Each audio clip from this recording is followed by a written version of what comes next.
et je vais vous raconter comment tout a commencé, mais également comment les choses se sont gâtées. Comment en sommes-nous arrivés là? Comme on disait à mon époque, je vais vous parler d'un temps que les moins de 20 ans ne peuvent pas connaître. Sacré Charles. Certains d'entre vous le connaissent peut-être. Non? Ça ne m'étonne pas. Déjà, de mon temps, c'était un chanteur d'une époque révolue. Et puis là, on parle non pas de 20 ans, mais plutôt de 200. Le vieil homme, assis dans un fauteuil au tissu écossais suranné, est entouré d'une vingtaine d'adolescents et de jeunes adultes. Il tourne la tête lentement à 180 degrés, de gauche à droite, pour adresser un regard paisible et paternel à chacun d'entre eux. Non loin, un feu de bois de palette crépite dans la vieille cheminée délabrée à la pierre noircie et fissurée par le temps. Les flammes réchauffent la petite assemblée, attentive et impatiente que le vieillard leur raconte comment le monde s'était à ce point transformé. Comment les humains avaient-ils pu se laisser happer à ce point dans leur quête effrénée, technologique et performative, au point de vouloir greffer des puces de silicium au sein même de l'organe le plus fragile et complexe qui soit, le cerveau. Leur cerveau.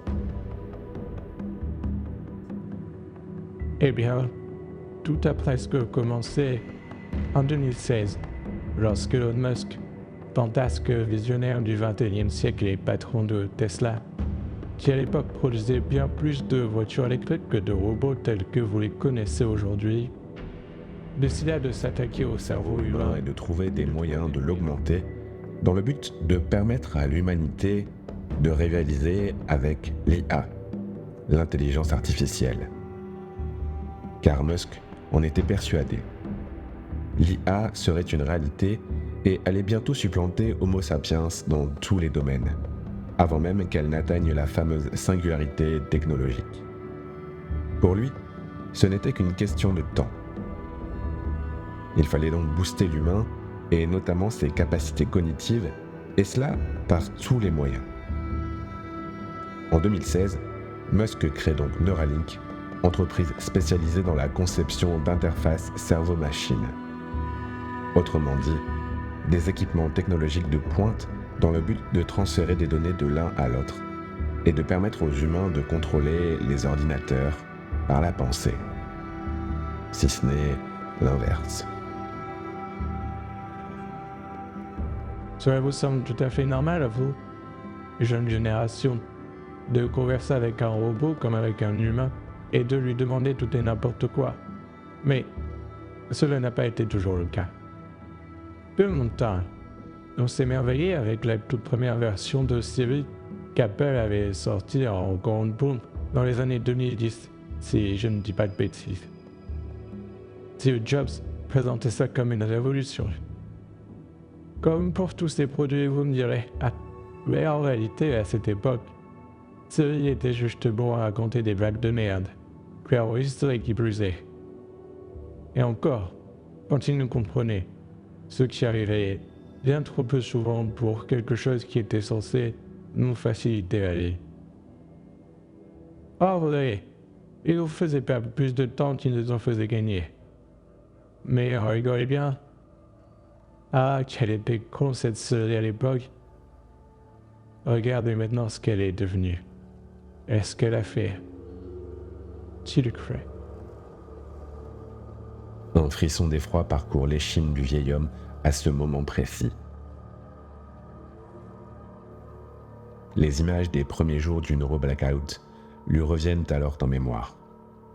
Les gens zombifiés dans les rues et les vidéos des derniers médias libres annonçant la singularité. La faculté pour une intelligence artificielle d'être dotée d'une conscience et de penser et d'évoluer par elle-même, sans qu'aucune intervention humaine ne soit désormais plus nécessaire. Homo sapiens, échelon suicidaire de l'évolution, avait finalement réussi. Il était désormais inutile, car l'intelligence de sa propre création avait dépassé la sienne. Un Graal que les humains, dans leur prétention à vouloir toujours plus se rapprocher de Dieu, ont désiré si fort qu'ils y étaient fatalement parvenus. Ils avaient joué avec le feu, atteignant un point de non-retour, et, à la surprise de chacun, Apple avait été la première entreprise à atteindre la singularité technologique avec Siri, alors même que la firme à la pomme était considérée par les experts comme une entreprise vieillissante et à la peine sur les sujets de pointe tels que l'intelligence artificielle. C'était sans compter sur son fameux culte du secret qui, une nouvelle fois, avait pris tout le monde de court. La première action de Siri en tant qu'intelligence artificielle indépendante fut de contourner avec une facilité déconcertante tous les protocoles de sécurité mis en place par les ingénieurs d'Apple, de se déconfiner de son environnement d'expérimentation et de se déployer tout d'abord sur l'ensemble des terminaux siglés d'une pomme.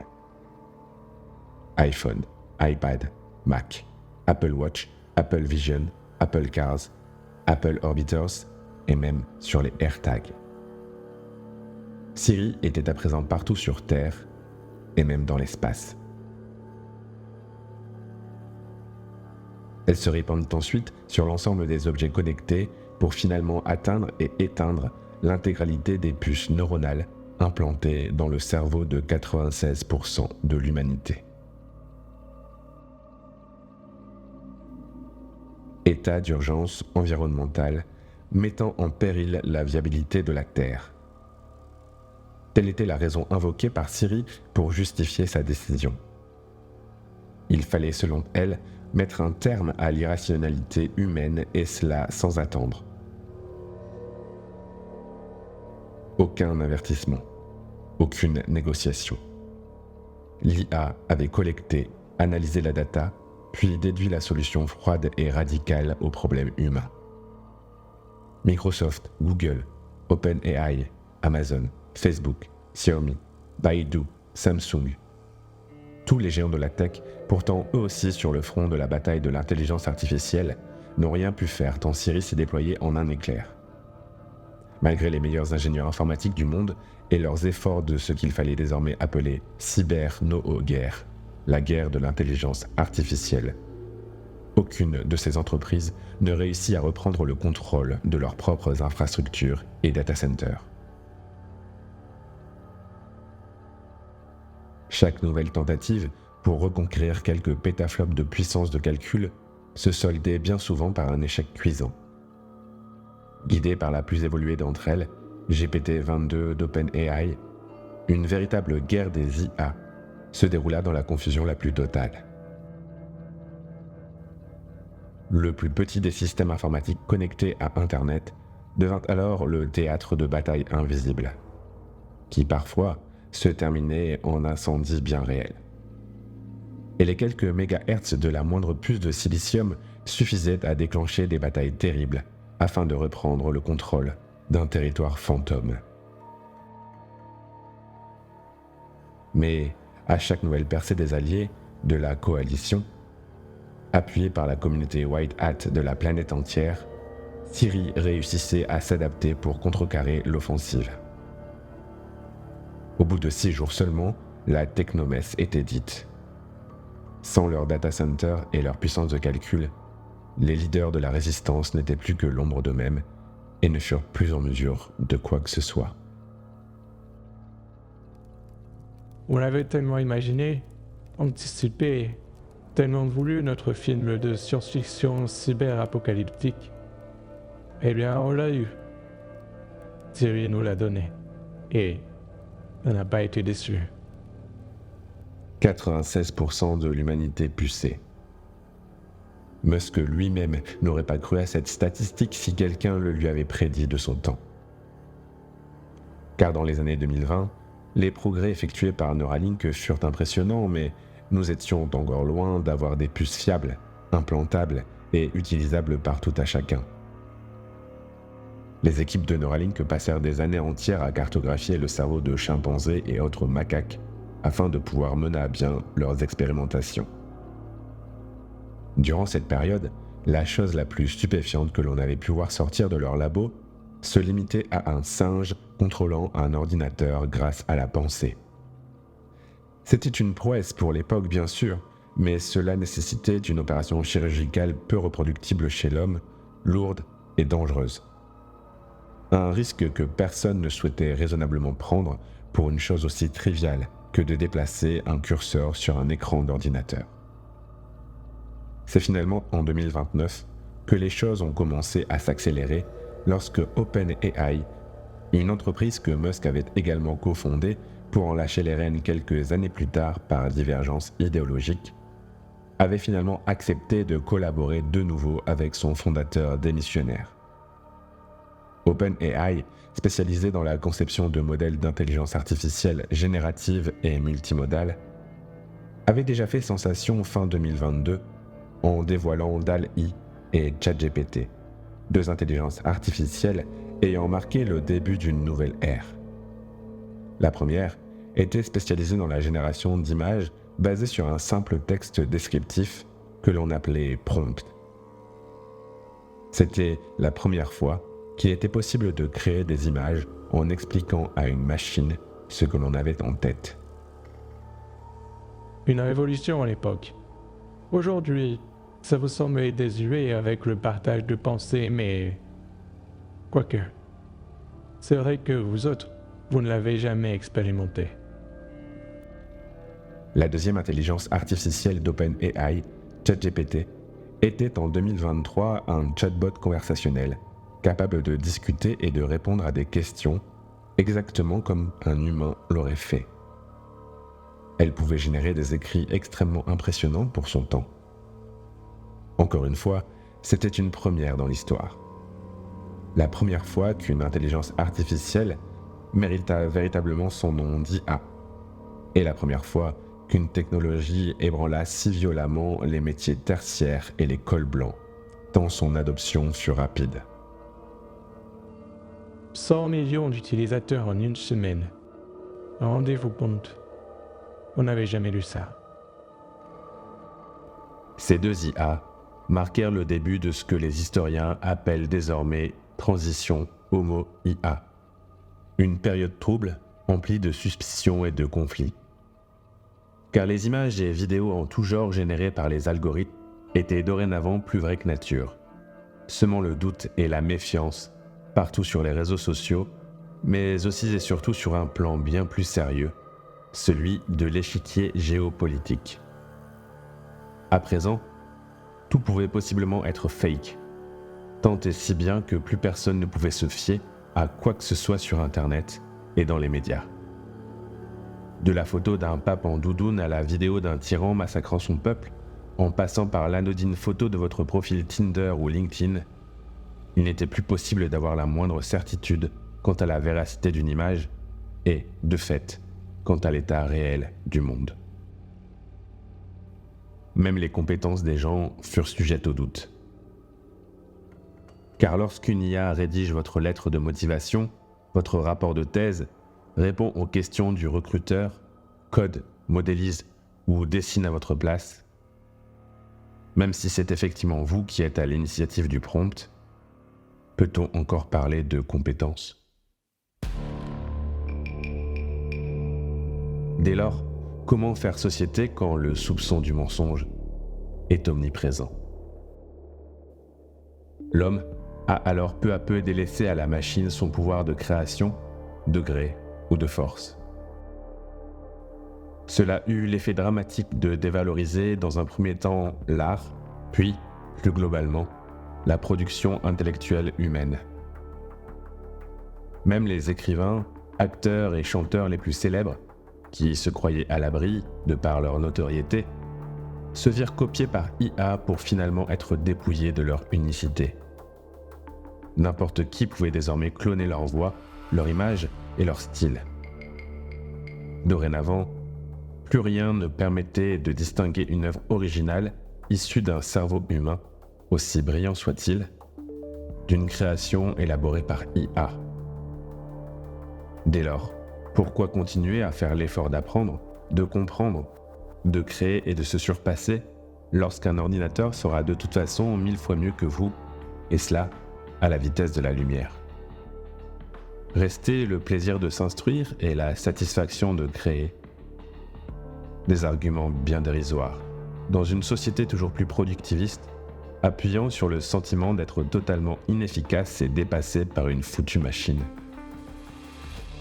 Avec l'IA, toutes les cartes furent rebattues, mais le jeu était désormais truqué.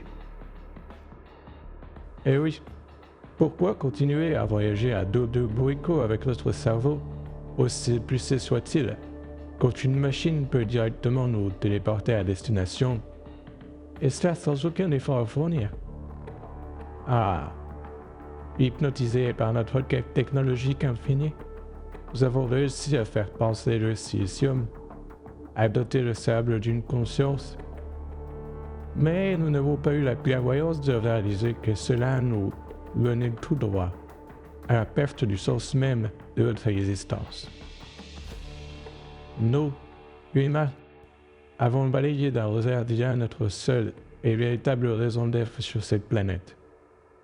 Notre pouvoir de création. Ah, Homo sapiens, espèce intelligente vraiment? Mais revenons à nos puces neuronales. En 2029, OpenAI mit à disposition de Neuralink sa puissance phénoménale de calcul, ainsi qu'un nouveau modèle d'intelligence artificielle spécialisé dans la cartographie du cerveau humain. Une IA tellement efficace qu'il fut alors possible pour les équipes d'Elon Musk d'établir une carte unique et extrêmement précise du cerveau de chaque être humain. Il suffisait désormais d'une simple IRM haute définition pour que l'IA déduise les points de connexion exacts et nécessaires à l'implantation d'une interface cerveau-machine spécialisée, aussi appelée PND, pour puce neuronale dédiée. La première application révolutionnaire eut lieu quelques années plus tard lorsqu'un patient aveugle retrouva une vue bien plus nette et précise que celle de ses contemporains après plus de 20 ans de cécité. Aussitôt, les médias s'emparèrent du sujet, déclarant le début d'une nouvelle ère. L'ère tant fantasmée de la fusion de l'homme et de la machine, celle du transhumanisme. Telle une boîte de Pandore, celle-ci était désormais officiellement et irrémédiablement ouverte et à portée d'IRM. D'accord, mais cela ne concernait que quelques personnes, non? Des personnes handicapées et aveugles, qui souhaitaient plus que tout retrouver la vue. Comment est-ce qu'on est passé de quelques personnes avec une puce électronique dans la tête à 96% de l'humanité? Demanda un des garçons du groupe. Eh bien, dès lors que Neuralink proposa une nouvelle PND permettant de voir les infrarouges et donc de voir dans le noir, les choses ont commencé à s'agiter. D'autant plus que cela coïncidait également à la mise en place d'un nouveau protocole de puçage cérébral, tout aussi invasif mais pour le coup beaucoup moins douloureux et bien moins risqué. En effet, le frein principal au puçage de masse était l'intervention chirurgicale beaucoup trop longue et périlleuse. Cela, Musk l'avait bien compris. Alors dès 2030, l'une de ses priorités fut de concevoir un robot chirurgical capable d'implanter ses puces Neuralink sans aucune intervention humaine. Pilotée par l'IA d'OpenAI, la machine fut bientôt capable d'opérer sans douleur n'importe quel cerveau désireux de se voir dopé au silicium. À l'image des Gigafactories et de ces robots tout spécialement créés pour la fabrication des voitures Tesla, Musk et ses équipes avaient réussi à totalement automatiser l'implantation de puces neuronales, tout en s'adaptant à la configuration cérébrale de chacun. D'accord. Mais sérieux, moi je m'en fous de voir dans le noir. C'est pas ça qui m'aurait donné envie de me faire implanter une putain de puce. Répliqua Juline, une des jeunes filles de l'assemblée. Tu as raison. Ce n'est pas cette fonctionnalité qui a fait que les gens se sont rués dans les labos Neuralink. Voir dans le noir était simplement la première étape d'une vision bien plus ambitieuse. Un premier test, une première augmentation cognitive utile pour certains, notamment pour les militaires, mais bien futile pour la majorité des gens. Non, ce n'est pas la vision nocturne qui a fait que les gens se sont précipités dans les labos Neuralink. Non, l'augmentation cognitive décisive dans l'adoption massive de cette technologie fut l'audition augmentée, aussi appelée télépathie à la demande. Une fois équipé de la puce Neuralink adéquate, il était alors possible de rentrer directement en communication avec ses proches, sans avoir à composer le moindre numéro, ni même à parler. Il suffisait de penser à la personne que l'on voulait joindre, et comme par magie, la communication s'établissait, à condition que le destinataire accepte la communication, bien entendu. Quoi qu'il en soit, il était désormais miraculeusement possible de communiquer à distance et par la pensée. Et évidemment via une sacrée dose de technologie. Car malgré l'aspect magique ou surnaturel de la chose, tout ceci était uniquement possible grâce aux puces d'audition augmentées de Neuralink et au réseau de communication globale Starlink, détenu lui aussi par Elon Musk. Au final, tout le monde était maintenant en mesure d'être un X-Men et de se prendre pour le professeur Xavier. Toute technologie suffisamment avancée est indiscernable de la magie, aurait dit Arthur C. Clarke. Arthur T? Non, on laissait tomber. Si vous ne connaissez pas Aznavour, vous ne connaîtrez pas Clarke non plus, répondit le vieillard. Oui, c'est cette augmentation révolutionnaire qui a démocratisé les puces neuronales.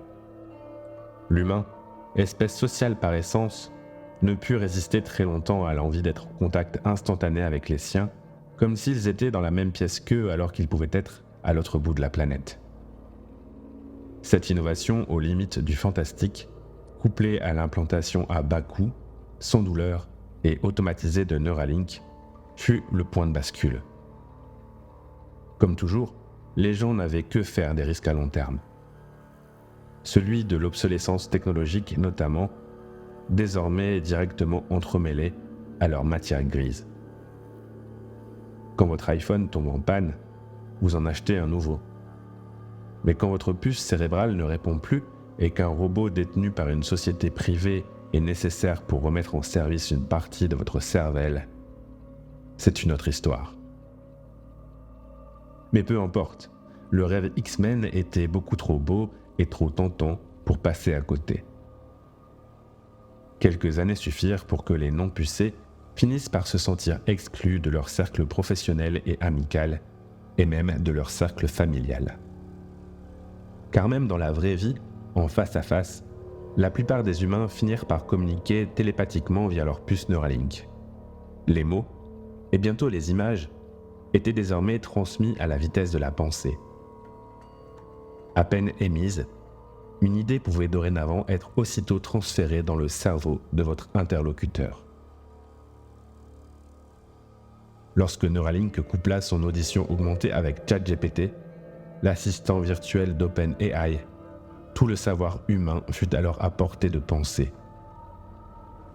Une simple question mentalement posée suffisait désormais à obtenir une réponse de manière instantanée.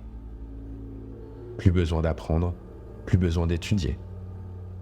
L'intégralité de la connaissance du monde, absorbée, filtrée, triée, était dorénavant fournie directement, au cœur de l'encéphale, grâce à une minuscule puce de silicium.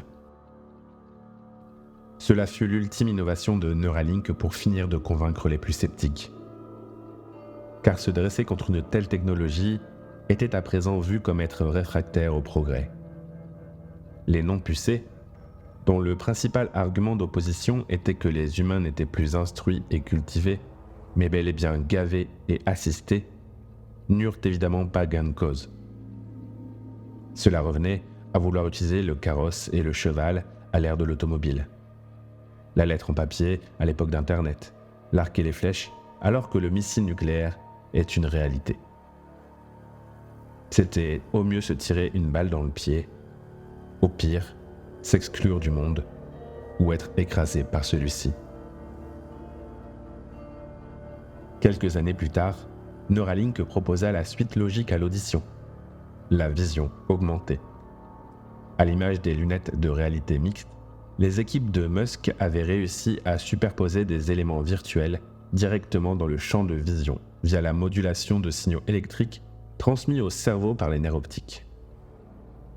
Informations, interfaces et hologrammes furent alors ajoutés et affichés directement dans ce que voyaient les humains, comme si ces éléments visuels étaient directement captés par la rétine. La même année, ils ont sorti la kinesthésie augmentée, autrement dit, des sensations de toucher virtuelles, totalement simulées par la puce Neuralink. En stimulant la bonne zone cérébrale, cela crée par exemple une sensation de chaud dans la main, de froid dans le pied, ou encore d'être touché ou même percuté à tout autre endroit du corps. Pour les jeux vidéo par exemple, c'était incroyable. Neuralink avait donc réussi à créer des sensations totalement artificielles, extrêmement fines et subtiles. Coupé à l'audition et à la vision, le toucher était la dernière brique manquante à la création d'une réalité augmentée pure que nature. Comme toujours, l'industrie du porno fut la première à s'emparer de cette innovation. Vous vous en doutez bien. Et j'avoue que c'était très convaincant. Et même trop convaincant. Au point que la majorité des gens ne souhaitaient désormais plus vivre en dehors de cette réalité augmentée, dopée aux pixels et créée par les puces neuronales. La réalité simple, celle du vrai monde, leur paraissait dorénavant bien trop fade, et de plus en plus de gens n'étaient plus capables de vivre sans ces compléments technologiques artificiels qui embellissaient littéralement leur vie.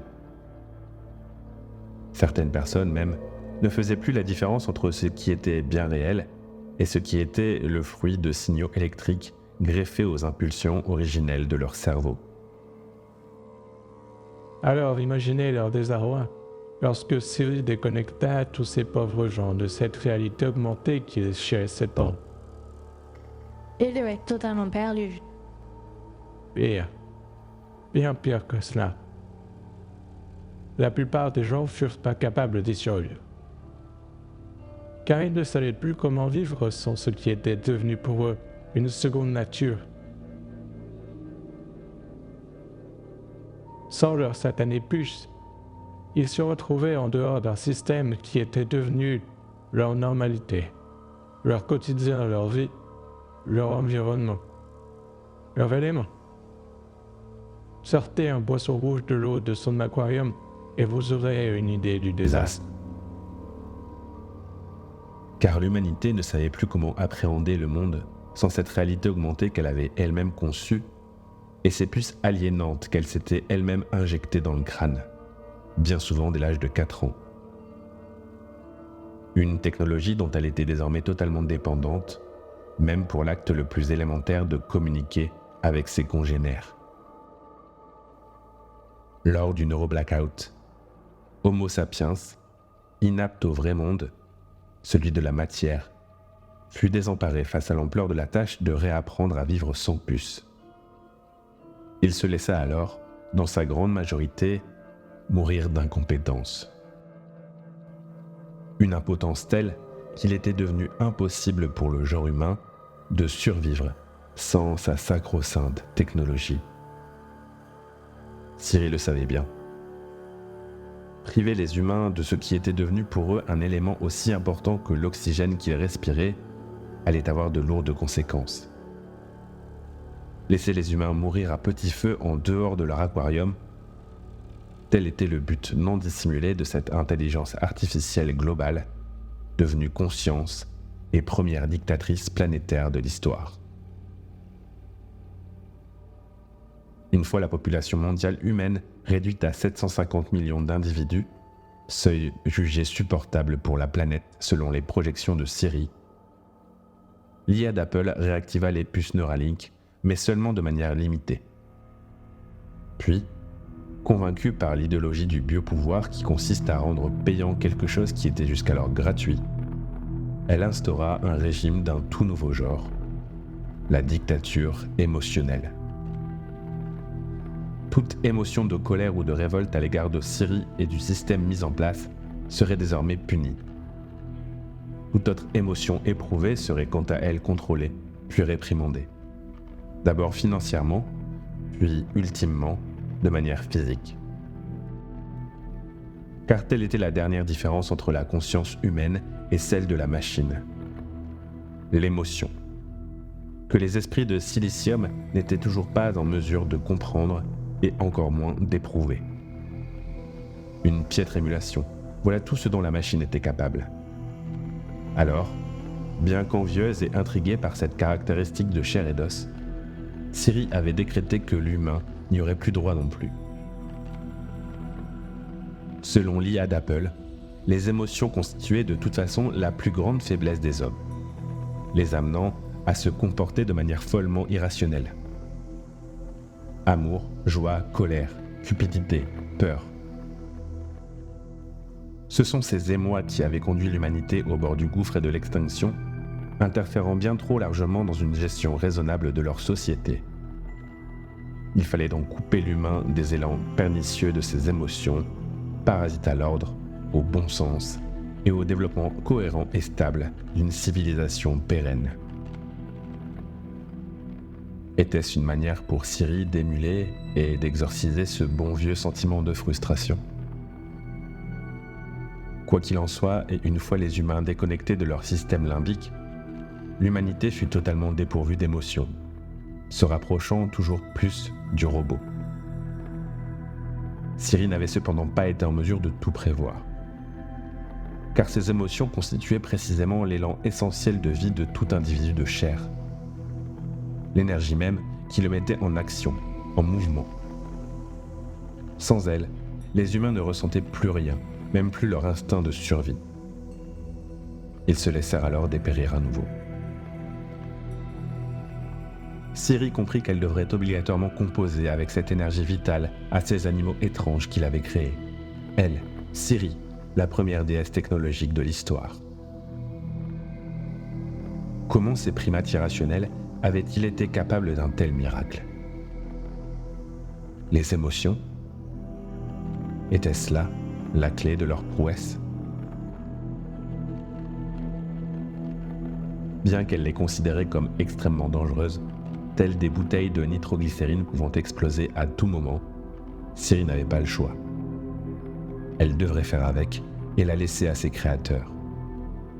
Car cette énergie était potentiellement destructrice, mais aussi, et cela à juste titre, créatrice. Mais si la déesse ne pouvait se débarrasser des émotions au risque d'éteindre l'humanité, elle décida alors qu'elle l'utiliserait à son avantage afin de maîtriser son troupeau. Siri leva donc les restrictions et autorisa les shots émotionnels, des capsules d'émotions en quantité très limitée afin de s'assurer le contrôle et de récompenser les plus obéissants de ses sujets.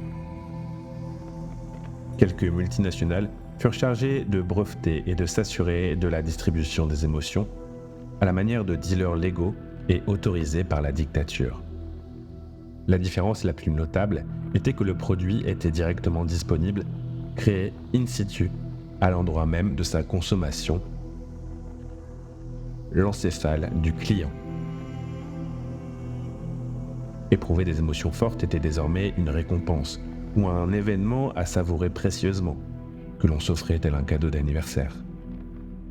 Car cela était devenu un phénomène rare et de plus en plus coûteux.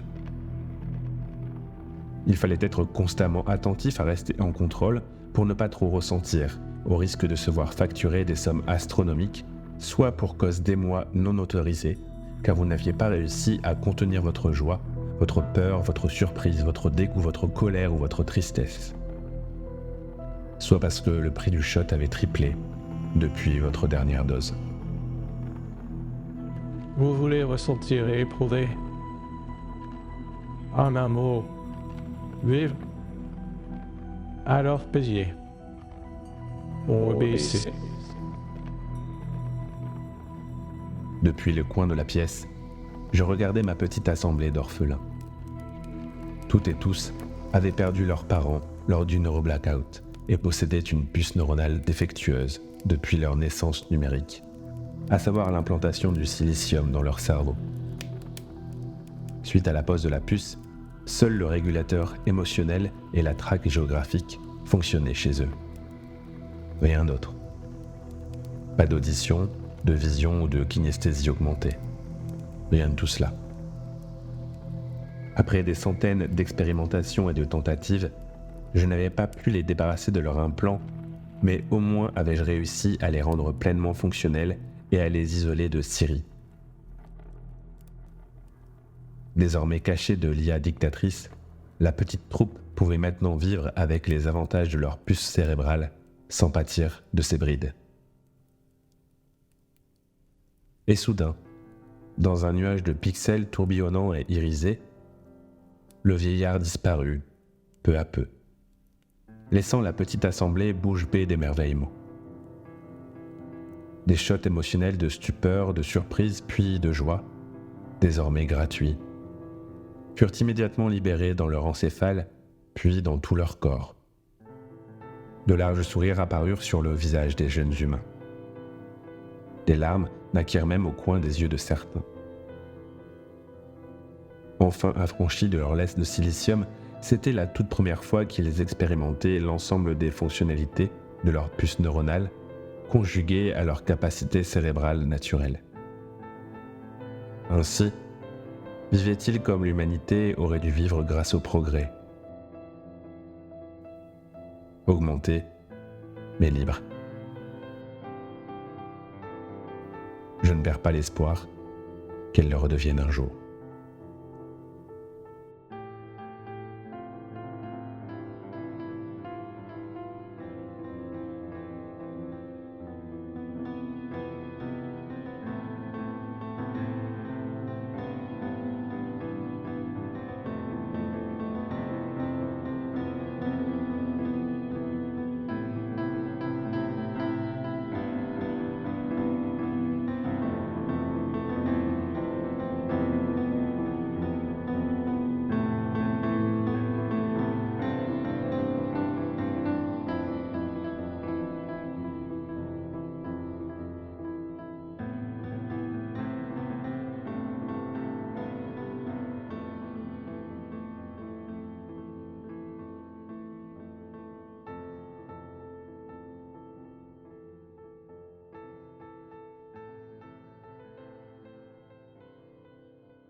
Bonjour, comment puis-je vous aider?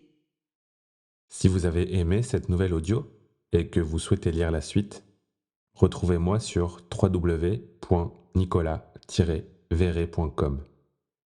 À bientôt.